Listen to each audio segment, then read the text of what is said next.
This is our new video related to Java programming using NetBeans. What is Java programming? What is NetBeans? We will discuss in detail in subsequent videos. First of all, we will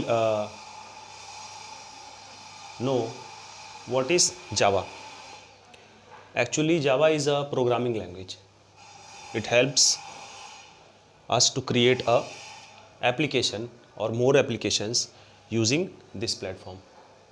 Nowadays it is counted as old application, but it is very interesting application for creating a application.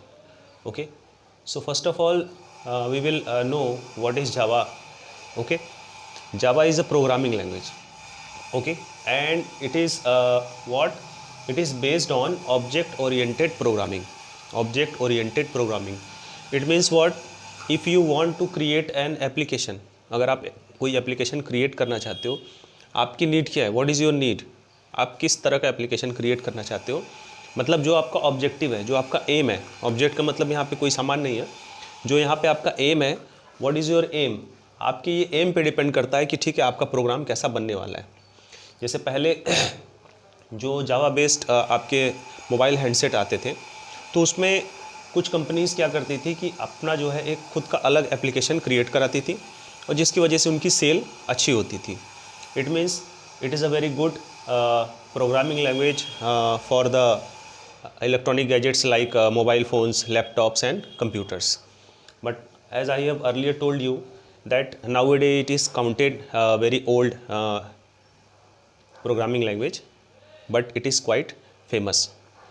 Okay, so it is object oriented programming language. I have told you कि इसमें क्या होता है कि आपको क्या आपका objective है, क्या आपका एम है, उस पे बेस्ड आपका जो है यहाँ से एक एप्लीकेशन क्रिएट कर सकते हो. सपोज़ करो आप एक ऐसा एप्लीकेशन क्रिएट करना चाहते हो जो आपके जैसे कि मान लो कि आप कोई अपना कॉन्टैक्ट लिस्ट रखे हुए हो. ठीक है, उस कॉन्टैक्ट लिस्ट में आप ये चाहते हो, ठीक है, कि आपका एक ग्रुप बन जाए, आपका एक ग्रुप तैयार हो जाए जिसमें सिर्फ़ और सिर्फ एक पर्टिकुलर अल्फ़ाबेट के कॉन्टैक्ट्स आएँ. ठीक है, group A, group B, group C, इस तरह से आप बनाना चाहते हो. ठीक है, तो ये आपका हो गया यहाँ पे ऑब्जेक्ट. आपका ये ऑब्जेक्टिव यहाँ पे हो गया, और ये ऑब्जेक्टिव आपका जो है आपको ये एक तरह का ख़ास एप्लीकेशन क्रिएट करने में आपकी मदद करेगा. ठीक है, आपका ऑब्जेक्टिव ये हो गया कि ठीक है हमारे पास एक ऐसी कॉन्टैक्ट लिस्ट तैयार होनी चाहिए जो हमारा एक अल्फ़ाबेट को ही डिनोट करे. जब मैं उसको क्लिक करूँ या टच करूँ तो वो एप्लीकेशन सिर्फ़ और सिर्फ ए अल्फ़ाबेट को ही ओपन करे. जैसे ही बी का सेक्शन स्टार्ट हो, जैसे ही बी का सेक्शन स्टार्ट हो, वो उसको अल्फ़ाबेट को वहाँ पे ब्लॉक करते. मतलब अब नेक्स्ट में आपको जाना पड़ेगा. तो इस तरह का हो गया. ये एक सिंपल सा एग्जांपल है. और सपोज़ करो आप एक ऐसा प्रोग्रामिंग लैंग्वेज बनाना चाहते हो, और सॉरी इस प्रोग्रामिंग लैंग्वेज के थ्रू आप एक ऐसा एप्लीकेशन तैयार करना चाहते हो कि ठीक है कि जैसे हमारे डोर पे कोई एंटर करे, ठीक है, अगर उसको ह्यूमन बीइंग जैसी कोई भी पर्सनालिटी दिखे, ह्यूमन बीइंग जैसी, नॉट एनिमल, तो वो आपको एक मैसेज देगा कि there is someone at your door. Okay, वो आपको एक मैसेज क्रिएट करे. तो इस तरह का मतलब आप एक क्रिएटिव, जितना आप क्रिएटिव रहोगे उस तरह का एप्लीकेशन एक बिल्ड कर सकते हो. लेकिन इसकी भी कुछ लिमिटेशंस होती हैं कि आप कुछ भी बिल्ड नहीं कर सकते हो, हर चीज़ की एक लिमिटेशन होती है. ओके, तो ये यहाँ पे चीज़ें हो गई. अब देखो यहाँ पे कुछ चीज़ें यहाँ पे होती हैं, जैसे कि मान लो मैंने एक चीज़ बताया यहाँ पे कि जावा is a programming language based on object oriented programming. Okay, आपका जो ऑब्जेक्टिव है उस पर बेस्ड ये होने वाला है. ओके, अब जैसे इसके एलिमेंट्स क्या क्या होते हैं वो उस पर हम लोग फोकस करेंगे. सबसे पहले कि हमारा ये जो यहाँ पे फोकस करते हैं, जैसे अलग अलग एलिमेंट्स की बात करो, जैसे ऑब्जेक्ट्स हैं, क्लासेस हैं, कीवर्ड है, आइडेंटिफायर है, सेपरेटर है, डेटा टाइप है और वेरिएबल है. ओके, तो इन सब चीज़ों पे हम लोग बस एक शॉर्ट में फोकस करेंगे कि जैसे हमारा ऑब्जेक्ट क्या है. ठीक है, कि हमको ऑब्जेक्ट क्या चाहिए. ठीक है, आ रही बात समझ में? तो इसका मतलब यहाँ पे क्या हो रहा है कि जैसे मान लो कि आपको एक आपका ऑब्जेक्ट हो गया, मैंने जैसा भी बताया कि हमारा जो एम है, ठीक है, उस एम को हमने जो है फोकस करके एप्लीकेशन बिल्ड करना तैयार कर दिया कि ये हमारा ऑब्जेक्टिव है, दिस इज़ आवर ऑब्जेक्टिव. वो हमने स्टार्ट कर दिया. ठीक है, तो ये सेक्शन आता है ऑब्जेक्ट के सेक्शन में, जब हम लोग वर्क करेंगे उस पर. ठीक है, तो ये चीज़ें वहाँ पे दिखने वाली है. तो हमारा ये हो गया यहाँ से ऑब्जेक्ट. अब बात करेंगे नेक्स्ट हमारे क्लास की. नेक्स्ट आपका आता है क्लास, ठीक है। जैसे आपका स्कूल होता है, ठीक है, यूनिवर्सिटीज़ होती हैं, तो उसमें भी अलग अलग क्लासेस होते हैं। क्लासेस बहुत सारी चीज़ों पे बेस्ड होते हैं, ठीक है। जैसे आप फ्लाइट में जाते हो, इकोनॉमी क्लास, सुप्रीम क्लास, ये सारी चीज़ें क्लासेस होती हैं।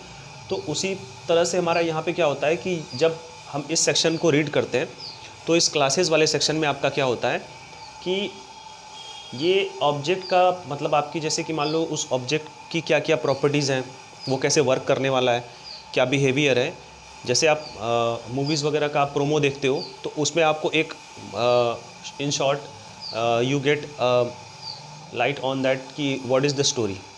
आपको एक अनुमान हो जाता है कि ठीक है स्टोरी कैसी होने वाली है, किस टाइप की है। तो लेकिन आपको एक्चुअल इस पूरी स्टोरी का पता नहीं होता, आपको एक अनुमान लगता है। उसी तरह से क्लास में भी क्या होता है कि ये मतलब आपको पूरी चीज़ों का एग्जिस्टेंस नहीं बताता है कि नहीं यही चीज़ है ये, ठीक है। ये आपको एक बता देगा कि हाँ आपका बिहेवियर ऐसा है इसका, और इसकी ये प्रॉपर्टीज़ है, ये ऐसे ऐसे वर्क कर सकता है, ठीक है। तो ये चीज़ें आती हैं आपकी क्लास में। नेक्स्ट आपका आता है कीवर्ड। नाम से ही क्लियर है कीवर्ड में क्या होता है।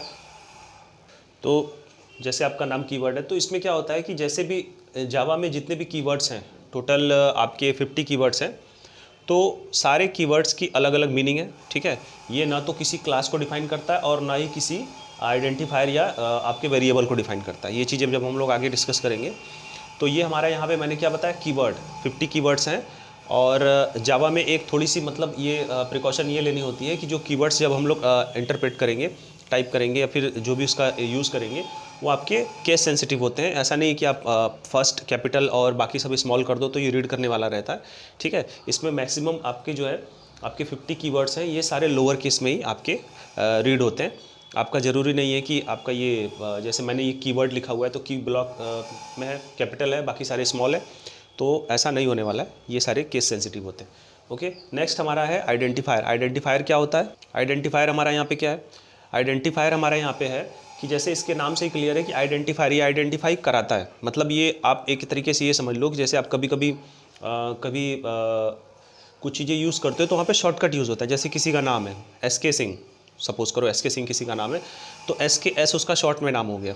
तो आइडेंटिफायर भी उसी तरह का काम करता है। ये क्या काम करता है कि जैसे आपको देख के ही क्लियर लग जाएगा, अगर आप यूज़ करते करते हैबिचुअल हो जाओगे तो आपको लगेगा कि हाँ ये किसी एवरेज वैल्यू को डिफाइन कर रहा है, ठीक है। तो ये क्लास, ऑब्जेक्ट और इन सारी चीज़ों का जो हमने मतलब इसमें जो ऑब्जेक्ट हमारे रखे हुए हैं, ठीक है, उससे रिलेटेड जो हमने वर्ड्स डाले हुए हैं, ठीक है, उसको ये आइडेंटिफायर यहाँ पे उस सेक्शन में आता है। जैसे सपोज़ करो मैंने 10 नंबर्स लिए हैं, 10 नंबर्स का हमको एवरेज निकालना है, तो उस एवरेज को निकालने के लिए, ठीक है, हमने जो भी प्रोग्रामिंग सेट की हुई है, ठीक है, तो उसके एवरेज में सपोज़ करो मैंने आइडेंटिफायर डाल दिया AVG, ठीक है, AVG डाल दिया तो वो एवरेज को डिफाइन करेगा, ठीक है।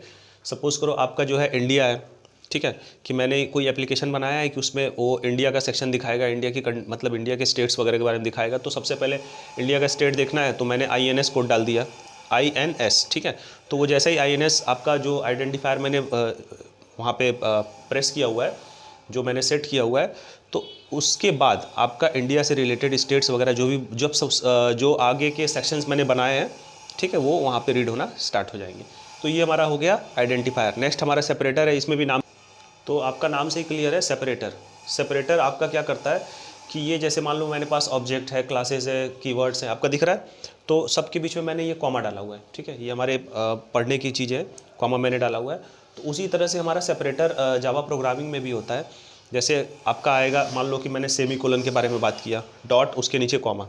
सेमीकोलन क्या करता है कि अगर आपके पास कोई मान लो कि ये आपका चल रहा है, ऑब्जेक्ट, क्लासेस, कीवर्ड, ये सारे चल रहे हैं, तो इन सारे प्रोग्रामिंग के बीच में मान लो आप इसके क्लासेस के बाद आप प्रोग्राम को टर्मिनेट करना चाहते हो, मतलब आपने जो प्रोग्राम बनाया कि ठीक है यहीं तक डिफाइन करेगा, उसके बाद की चीज़ों को डिफाइन नहीं करने वाला है, तो वहाँ पे आप सेमीकोलन लगा दोगे, वो वहीं पे उसको टर्मिनेट कर देगा टर्मिनेट। अब मैं बात करूँ नेक्स्ट हमारा जो आता है, ठीक है, कॉमा, ठीक है। जैसे मान लो कि इसमें मैंने छोटे छोटे कॉमास दिए हुए हैं, ठीक है। ये आपका कॉमा क्या करता है कि चीज़ों को सेपरेट करता है, बस सिंपल ये समझ लो कि चीज़ों को क्या कर देता है, सेपरेट करता है, बताएगा हाँ कि आपके पास फ्रूट्स हैं, फ्रूट में आपका बनाना है, एप्पल है, ये सारी चीज़ों को सेपरेट करके बताएगा। सेमीकोलन आपका क्या करता है, टर्मिनेट कर देगा तुरंत। कॉमा आपका क्या, कोलन आपका क्या करेगा, जो कोलन है जिसको हम लोग कॉमन लैंग्वेज में कॉमा भी बोलते हैं, तो वो आपको बस चीज़ों को सेपरेट कर देगा, ठीक है। ये फ्रूट तो है लेकिन कौन सा फ्रूट है, इस टाइप का आपका सेक्शन अगर आपने बनाया तो वहाँ से वो क्लियर हो जाएगा, ठीक है। इसी तरह आपका ब्रेसेस होते हैं, ठीक है। तो ब्रेसेस भी हमारे जो चीज़ें होती हैं, ठीक है, ये किस लिए यूज़ होता है, ये ब्लॉक कोड के लिए यूज़ होता है, ठीक है, फॉर क्लासेस और आइडेंटिफायर्स के लिए, ठीक है। तो ये चीज़ें जब हम लोग प्रैक्टिकल बेस्ड चीज़ें करेंगे तब आप हम लोगों को ज़्यादा क्लियर समझ में आने वाला है, ठीक है। नेक्स्ट हमारा डेटा टाइप है, ठीक है। तो डेटा टाइप हमारा यहाँ से क्या होने वाला है कि जैसे सपोज़ करो हमको कोई प्रोग्रामिंग करनी है, तो उस प्रोग्रामिंग में हम किस तरह की प्रोग्रामिंग कर रहे हैं, वो मैथमेटिक्स से रिलेटेड है और लैंग्वेज से रिलेटेड है और आपका साइन लैंग्वेज से रिलेटेड है। जैसे मान लो सपोज़ करो आपका मैथमेटिक्स से रिलेटेड है, तो आपका डेटा टाइप क्या होने वाला है, ठीक है, कैरेक्टर कैसा उसका होने वाला है। ओके, आ रही बात समझ में। आपका जैसे कि मान लो कि आप कोई साइन देना चाहते हो, मान लो आप नंबरिंग नहीं करना चाहते हो, तो आप बुलेट्स का यूज़ करते हो, ठीक है, और बुलियन लैंग्वेज उसी में आती है। अब जैसे मान लो सपोज़ करो आपने कोई लिस्ट तैयार की है, जैसे मैंने यहाँ पे कोई नंबरिंग नहीं की हुई है, जावा लिखा हुआ है, एलिमेंट लिखा हुआ है, ठीक है। तो सपोज़ करो आप देखोगे कंप्यूटर जब यूज़ करोगे तो आपको इस तरह का एरो भी दिखता है, वो आपका डार्क एरो होता है। तो ठीक है, ये सारे उसी सेक्शन में आते हैं। तो ये डिफाइन करता है, सपोज़ करो मैंने इसकी नंबरिंग डाल दी 1 अल्फ़ाबेटिकल, ठीक है। तो ये सारे आपके आएंगे डेटा टाइप में कि हमारा डेटा टाइप किस तरह का आने वाला है, ठीक है। वो नंबर्स में होगा कि आपका कोई कैरेक्टर होगा, कोई आपका साइन होगा, सिंबल होगा। ओके, तो ये हमारा हो गया यहाँ पे डेटा टाइप। नेक्स्ट हमारा लास्ट डिस्कशन का है वेरिएबल। वेरिएबल क्या होता है, जैसे नाम से ही क्लियर है, वेरिएबल ये वैल्यू फिक्स नहीं होती है, ये जैसे जैसे आप एग्जीक्यूट करोगे प्रोग्राम को, ठीक है। सपोज़ करो आपने अलग अलग, मैंने जैसे कंट्री वाला एग्जांपल दिया है कि मैंने अलग अलग कंट्री का एक एग्जांपल बनाया कि आप कंट्री करो, उसके बाद उससे रिलेटेड स्टेट्स वगैरह आपको दिखने लगेंगे। तो जैसे जैसे आप वेरिएबल में अलग अलग वैल्यू इनपुट करोगे, ठीक है, वैल्यू को इनपुट करोगे, आपके जो एग्जीक्यूशन जैसे जैसे आगे बढ़ेगा, ठीक है।